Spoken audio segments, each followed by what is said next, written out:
News में आपका स्वागत है। मैं हूं स्तुति और एक नजर डालते हैं शहर की प्रमुख सुर्खियों पर।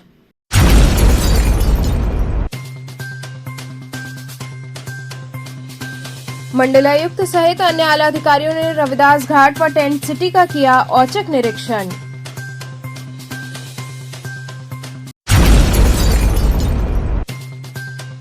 पीएम आवास योजना के तहत आवास न मिलने से नाराज ग्रामीणों ने जिलाधिकारी को सौंपा ज्ञापन।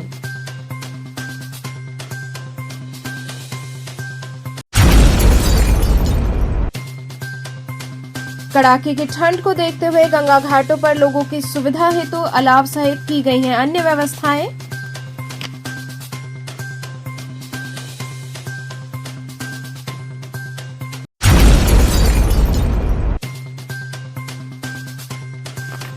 और पूर्वांचल महिला व्यापार मंडल द्वारा नववर्ष महोत्सव व सम्मान समारोह का हुआ आयोजन। और अब खबरें विस्तार से। मंडलायुक्त सहित अन्य आला अधिकारियों ने रविदास घाट व टेंट सिटी का औचक निरीक्षण किया। काशी की जनता को प्रधानमंत्री नरेंद्र मोदी विश्व के सबसे बड़े क्रूज की सौगात देने जा रहे हैं। उद्घाटन कार्यक्रम में उत्तर प्रदेश के मुख्यमंत्री योगी आदित्यनाथ मौजूद होंगे और प्रधानमंत्री नरेंद्र मोदी इस कार्यक्रम में वर्चुअली शिरकत करेंगे। रविदास घाट से क्रूज को हरी झंडी दिखाई जाएगी। टेंट सिटी की काशी वासियों को सौगात मिलने जा रही है। कार्यक्रम को लेकर मंडलायुक्त कौशल राज शर्मा सहित जिलाधिकारी एस राजलिंगम सहित अन्य अधिकारियों ने स्थलीय निरीक्षण किया। आला अधिकारियों ने रविदास घाट और टेंट सिटी का औचक निरीक्षण किया और अपने मातहतों को आवश्यक दिशा निर्देश दिए। कितना बड़ा प्रोजेक्ट है और क्या क्या उसमें सुविधाएं दी जा रही हैं और आने वाले समय में इसे किस तरीके से देखते हैं, इसकी क्या पिक्चर एक सामने आएगी।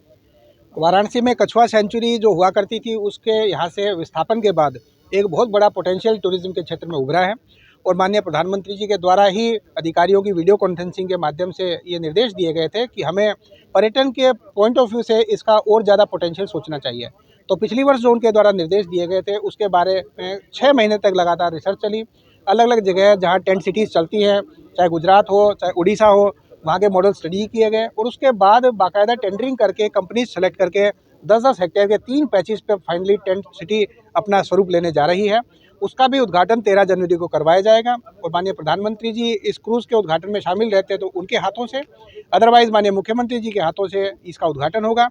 और पर्यटन की दृष्टि में वाराणसी की एक नई छलांग इसको कह सकते हैं कि एक अलग अभूतपूर्व नज़ारा इसमें देखने को मिलेगा। क्योंकि पीएम आवास योजना के तहत आवास न मिलने से नाराज ग्रामीणों ने जिलाधिकारी को ज्ञापन सौंपा। चोलापुर थाना अंतर्गत विकासखंड कटारी के कई लोगों को प्रधानमंत्री आवास योजना के तहत फॉर्म तो भरवाया गया, लेकिन प्रधान की मिली भगत की वजह से वहां के कई ग्रामीणों को आवास नहीं दिया गया। इस बात से नाराज लोगों ने जिला मुख्यालय पर जिलाधिकारी को ज्ञापन सौंपा और इस बात को संज्ञान में लेते हुए समस्या का निराकरण करने की मांग की।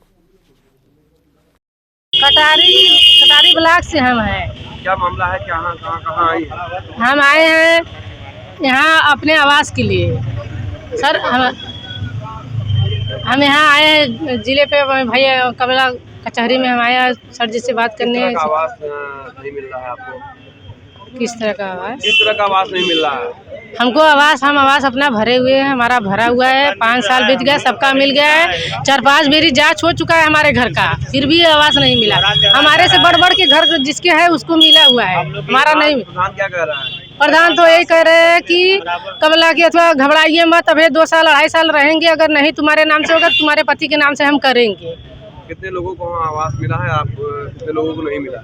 बहुत लोग को मिला है सर, जिसके है उसी को मिला है प्रधानमंत्री आवास योजना। हाँ, जिसको है उसी को दोहरा के 13 के मिल रहा है। कितने दिनों हो गया भरे हुए? हम तो कम से कम 6-7 साल 8 साल तो हो गए।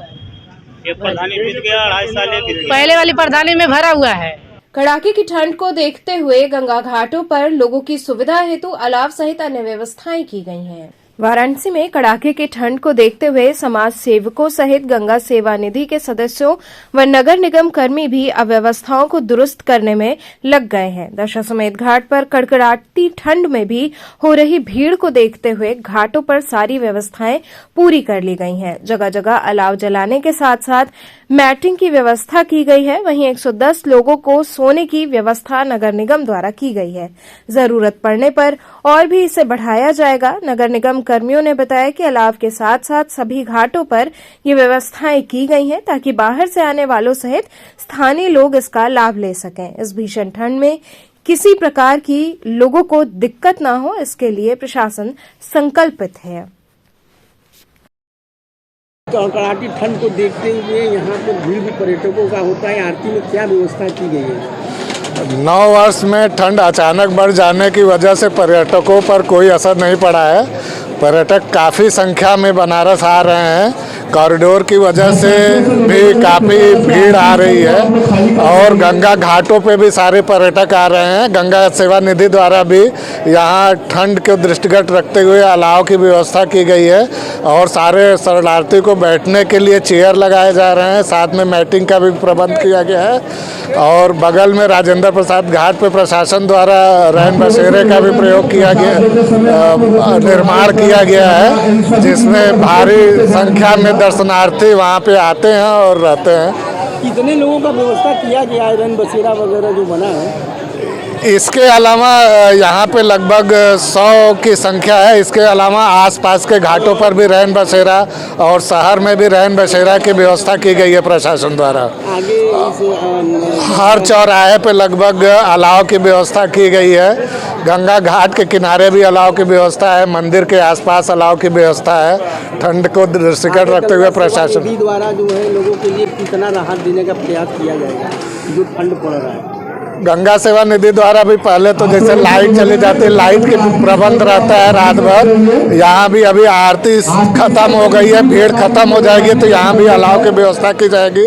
इसके साथ साथ हम लोग ये पूरा ध्यान देते हैं कि जो भी शरणार्थी यहाँ आए हैं जमीन पे खुले आसमान के नीचे न लेटे, उनके लिए फिर ऊपर व्यवस्था कर दी जाती है। गौरव जी क्या देख रेख कर रहे हैं? यहाँ पे मेंटेनेंस देख रेख कर रहे हैं। क्या है ये शेल्टर होम है। अच्छा, तो कितने लोगों की व्यवस्था है? किसके द्वारा ये बनाया गया? ये 110 बेड है। यहाँ पे नगर निगम की तरफ से है। तो क्या क्या जिम्मेदारी आपको सौंपी गई है? यहाँ कोविड के लिए टेम्परेचर नापा जाता है, यहाँ पे सैनिटाइजर दिया जाता है, मास्क दिया जाता है और सबका चेकअप होता है। उसके बाद एंट्री देते हैं। तो कितने लोग को सोने रहने की है व्यवस्था? 110 बेड है। 110 से ऊपर हो जाते हैं कभी कभी। अच्छा, तो अलाव वगैरह भी अलाव उलाव सब है यहाँ पे। पर्यटकों के लिए अच्छी व्यवस्था की गई है। पर्यटकों के लिए भी और बाकी लोग के लिए भी, जो भी रह सकते हैं आके रह सकता है। यहाँ रुकेंगे एक छोटे से ब्रेक के लिए। आप बने रहिए KTV के साथ।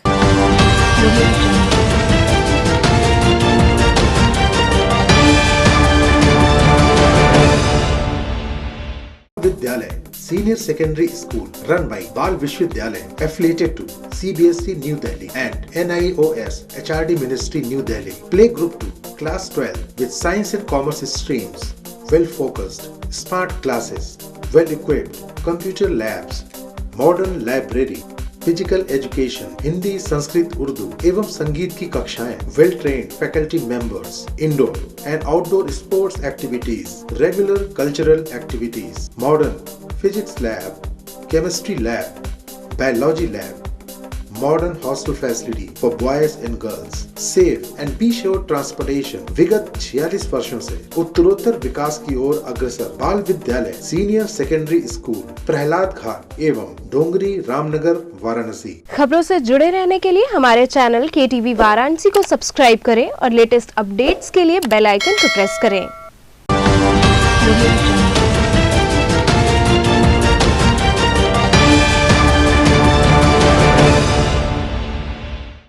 ब्रेक के बाद आपका स्वागत है। पूर्वांचल महिला व्यापार मंडल द्वारा नववर्ष महोत्सव व सम्मान समारोह का आयोजन किया गया। कबीर रोड स्थित पैलेस में पूर्वांचल महिला व्यापार मंडल द्वारा नववर्ष महोत्सव का आयोजन किया गया, जिसमें राष्ट्रीय जन सेवा मंच संगठन ने सहयोग किया।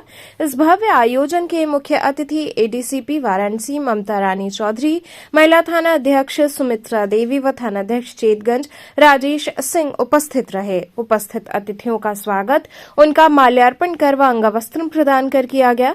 इस अवसर पर एक से बढ़कर एक रंगारंग कार्यक्रम प्रस्तुत किए गए, जिसका सभी ने आनंद लिया। इस मौके पर सम्मान समारोह का भी आयोजन हुआ, जिसमें समाज में उत्कृष्ट कार्य करने वालों को सम्मानित किया गया। कार्यक्रम की अध्यक्षता पूर्वांचल महिला व्यापार मंडल की अध्यक्ष सविता सिंह ने किया। इस मौके पर प्रमोद अग्रहरी, सनी जौहर, प्रदीप जायसवाल, मीना मुखर्जी, रूबी खान सहित कई लोग उपस्थित रहे।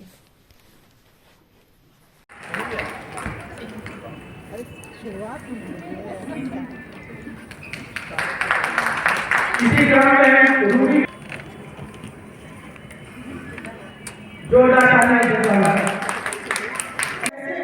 शिव भोलेनाथ है जो इन लोगों के साथ इनकी पत्नियां हमेशा रही है, लेकिन भगवान भोलेनाथ है जो अर्धनारेश्वर के रूप में है। और काशी पर अगर कोई कार्यक्रम हो तो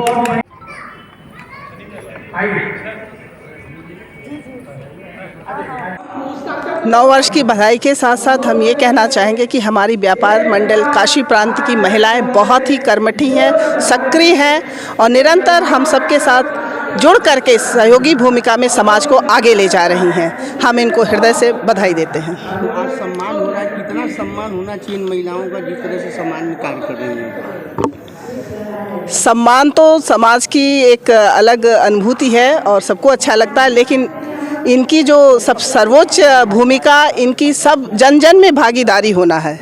जन जन के साथ ये जुड़े हैं। जैसे ये व्यापार के साथ साथ अगर कोई महिलाएं हमारी पीड़ित हैं, उत्पीड़ित हैं, तो वो निश्चित तौर पर हम तक आती हैं और हमें हमारे प्रशासन के माध्यम से, शासन के माध्यम से उनकी मदद करती हैं। ये इनकी भूमिका अत्यंत सराहनीय और सम्माननीय है। क्या कर रही हैं, किस तरह का कार्यक्रम है? आज 2023 का हम लोग सरोजा पैलेस में स्वागत कर रहे हैं, अभिनंदन, जिसमें हमारी सारी महिलाएं बहनें आके एक दूसरे को बधाइयाँ दे रहे हैं, नए वर्ष की हार्दिक शुभकामनाएं दे रहे हैं। और आने वाले कल में जैसा कि आप लोग देख रहे हैं कोविड भी बढ़ता जा रहा है, उसीलिए एक दूसरे को सतर्क भी किया जा रहा है कि आगे क्या करना है क्या नहीं, व्यापारियों को किस लिए हम लोग को खड़ा होना है, कैसे खड़ा होना है, ये सारा बात हो रहा है। इस कार्यक्रम के माध्यम से सम्मान स्वागत करके महिलाओं का, देखिए सम्मान सबसे पहले ज़रूरी होता है, तो आज हम लोग एक दूसरे का सम्मान करके, हमारे बीच में अतिथि लोग भी आए हैं उनका भी सम्मान, कुछ हमारे मीडिया भाई भी थे उनका भी सम्मान किया गया है और हम सभी महिलाओं का भी सम्मान कर रहे हैं, जिससे कि सम्मान दिया जाता है तो सम्मान पाया जाता है। तो इससे एक उद्देश्य भी बनता है कि हमारे बीच में समाज में सम्मान पहले महत्वपूर्ण है। काशी हिंदू सेवा समिति द्वारा जरूरतमंदों में कंबल का वितरण हुआ। प्रतिवर्ष की भांति इस वर्ष भी काशी हिंदू सेवा समिति वाराणसी की ओर से बुधवार को मैदान स्थित गोलघर में कड़ाके की ठंड को देखते हुए गरीब व असहायों तथा जरूरतमंद लोगों में कंबल एवं मास्क का वितरण किया गया। इस अवसर पर कार्यक्रम के मुख्य अतिथि भाजपा के वरिष्ठ नेता प्रेम प्रकाश कपूर ने जरूरतमंदों को कंबल प्रदान किया। उन्होंने कहा कि गरीबों की सेवा करना एक पुनीत कार्य है। वहीं बेचन तिवारी ने कहा कि संस्था पिछले कई वर्षों से गरीब व असहायों में कंबल वितरण के साथ अन्य जरूरत के सामान भी वितरित करती रहती है। इस अवसर पर संस्था ने प्रधानमंत्री की माताजी के निधन पर शोक जताते हुए श्रद्धांजलि अर्पित की। कार्यक्रम में प्रमुख रूप से गोपाल जी सेठ, प्रदीप तिवारी, शशि विश्वकर्मा, विश्वनाथ तिवारी इत्यादि लोग उपस्थित रहे। विगत वर्षों की भांति इस वर्ष भी जो है काशी हिंदू सेवा समिति ने लगभग 251 गरीबों में कंबल वितरण किया है और इस संस्था की अध्यक्षा हमारी छोटी बहन कंचन तिवारी जी हैं, भाई विश्वनाथ तिवारी मन्नू जी हैं, उदय नारायण यादव जी, आलोक पांडे जी, बचाओ भैया जी, गोपाल जी सेठ जी, इन सारे लोगों के सहयोग से हर वर्ष जो है हम लोग असहाय लोगों में कंबल वितरण का कार्य करते हैं और समय समय पर जो भी गरीब असहाय लोग हैं उनकी आर्थिक और भी सामानों की सहायता करते हैं। कड़कड़ाती ठंड को देखते हुए आपकी संस्था आगे क्या व्यवस्था है? हमारा जो लक्ष्य है वो 501 कंबल वितरण का है जिसमें लगभग 251 कंबलों का वितरण आज हमने किया है। 1-2 जगहों पे जो लगभग 250 कंबल वितरण का कार्यक्रम है वो हम और करेंगे, और भी जो ज़रूरतमंद हैं उनमें कपड़े वितरण का भी कार्य हम करेंगे। अखिल भारतीय चौरसिया महासभा द्वारा समाज के कैलेंडर का लोकार्पण किया गया। अखिल भारतीय चौरसिया महासभा वाराणसी द्वारा चौरसिया समाज के वर्ष 2023 के कैलेंडर का लोकार्पण किया गया। इसके बाद चौरसिया बंधुओं को इसे वितरित भी किया गया।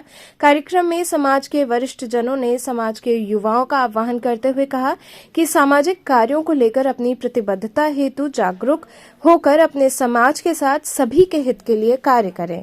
कार्यक्रम में प्रदीप चौरसिया, सुधीर चौरसिया, डॉक्टर अजय चौरसिया इत्यादि लोग शामिल रहे।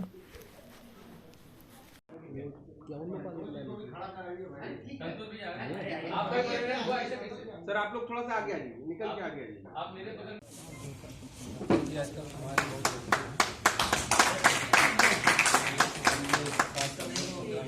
प्रतिवर्ष की भांति इस वर्ष भी हम लोगों ने अपने अखिल भारतीय चौरसिया महासभा के कैलेंडर का लोकार्पण का कार्यक्रम आज रखा है।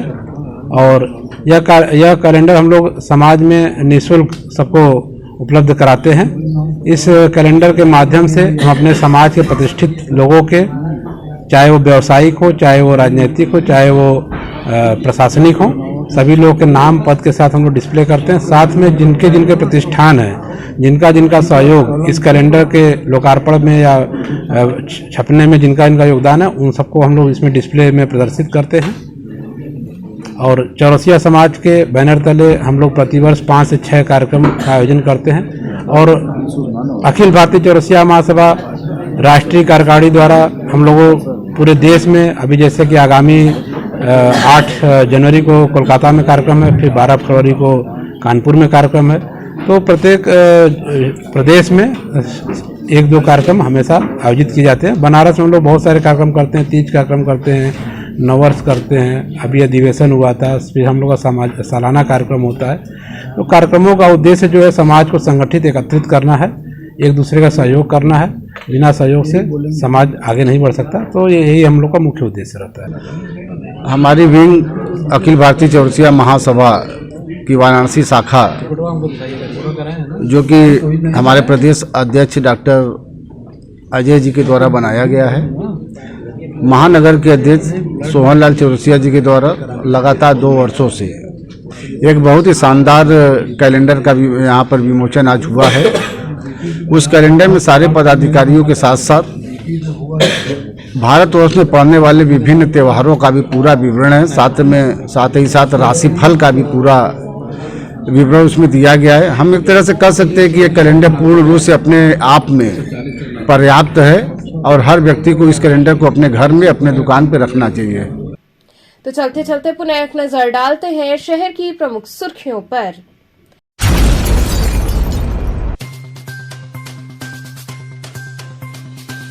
मंडलायुक्त सहित अन्य आला अधिकारियों ने रविदास घाट व टेंट सिटी का किया औचक निरीक्षण।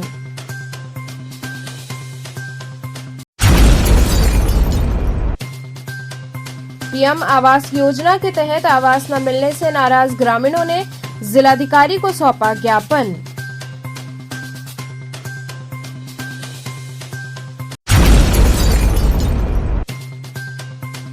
कड़ाके की ठंड को देखते हुए गंगा घाटों पर लोगों की सुविधा हेतु अलाव सहित की गई हैं अन्य व्यवस्थाएं।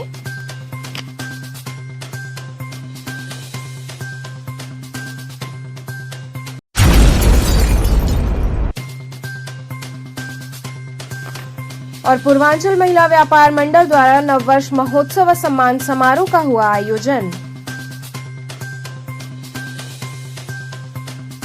तो इतिहास के समाचार, कल फिर होगी मुलाकात, तब तक के लिए नमस्कार।